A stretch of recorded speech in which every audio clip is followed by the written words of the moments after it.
হেই everyone, আসসালামু আলাইকুম। Welcome back to my channel Israt kitchen. আজকের রেসিপিতে রয়েছে কীভাবে ভেজিটেবল পাকোড়া অর্থাৎ সবজির পাকোড়া তৈরি করা যায়। আর আপনারা এটি আপনাদের বাসায় যে কোনো সবজি দিয়ে তৈরি করতে পারেন। আর চলুন দেখুন এটি কীভাবে খুব মজা করে বানানো যায়। এই যে আমি এখানে সবজির পাকোড়ার জন্য নিয়ে নিয়েছি কিছু উপকরণ। আমি এখানে নিয়ে নিয়েছি পালং শাক হাফ কাপ, আর নিয়েছি কাঁচা মরিচ কুচি 1 টেবিল চামচ, আলু নিয়েছি 1টি, পেঁয়াজ নিয়েছি 1টি, আর নিয়েছি দুন্দল, এখানে 2টি দুন্দুল রয়েছে, আর নিয়েছি ধনেপাতা কুচি 3 টেবিল চামচ পরিমাণ। এই তো আমাদের সবজির পাকোড়াটি তৈরি করতে আমাদেরকে কয়টি উপকরণই লাগছে। আর লাগছে এখানে চালের গুঁড়ি 2 টেবিল চামচ পরিমাণ,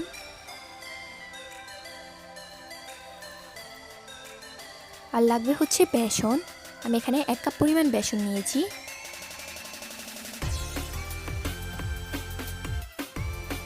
আমি এখানে নিয়ে নিয়েছি হাফ চা চামচ ভাজা জিরা গুঁড়া, সামান্য পরিমাণ বেকিং পাউডার, স্বাদ অনুযায়ী লবণ, মরিচ গুঁড়া হাফ চা চামচ, এখানে ধনিয়া গুঁড়া হাফ চা চামচ, গরম মশলা গুঁড়া হাফ চা চামচ, গোলমরিচ গুঁড়া রয়েছে হাফ চা চামচ, আর রয়েছে 1 চা চামচ আদা বাটা, 1 চা চামচ রসুন বাটা। এই তো আমাদের মশলা, এগুলোই লাগবে। আর লাগছে আমাদের 1 টেবিল চামচ পরিমাণ লেবুর রস।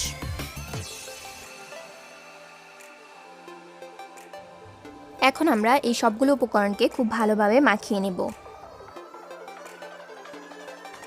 আপনারা আপনাদের বাসায় থাকা যে কোনো ভেজিটেবল দিয়ে আসলে এই ভেজিটেবল পাকোড়াটি তৈরি করতে পারেন। এটি আসলে ছোট বড় প্রায় সকলেরই অনেক পছন্দের। যারা এই ভেজিটেবলগুলো পছন্দ করেন না তারাও এইভাবে করে ভেজিটেবলগুলো খেতে পারেন, তাহলে স্বাস্থ্যের জন্য খুবই ভালো।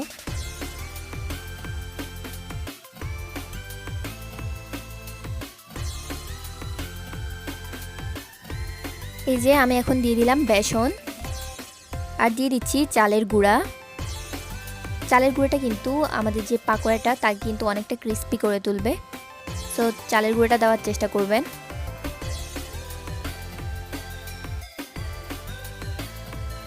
আর এখন আমি মশলাগুলো দিয়ে দেব।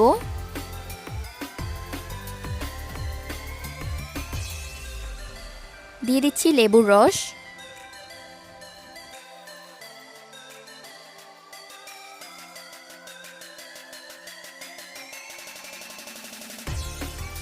এই যে আমি সবগুলো উপকরণকে কিন্তু খুব ভালোভাবে মাখিয়ে নিচ্ছি। এখন আমি এটিকে পাকোড়ার শেপ করে নিব।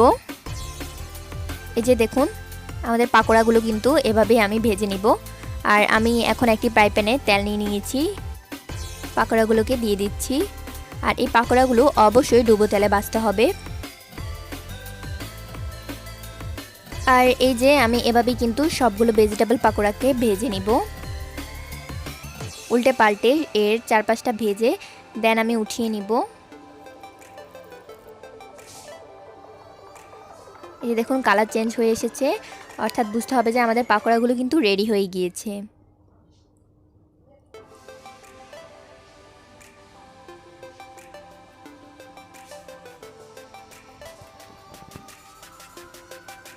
আর এই যে আমি এখন এই সবগুলো পাকোড়াকে উঠিয়ে নেব।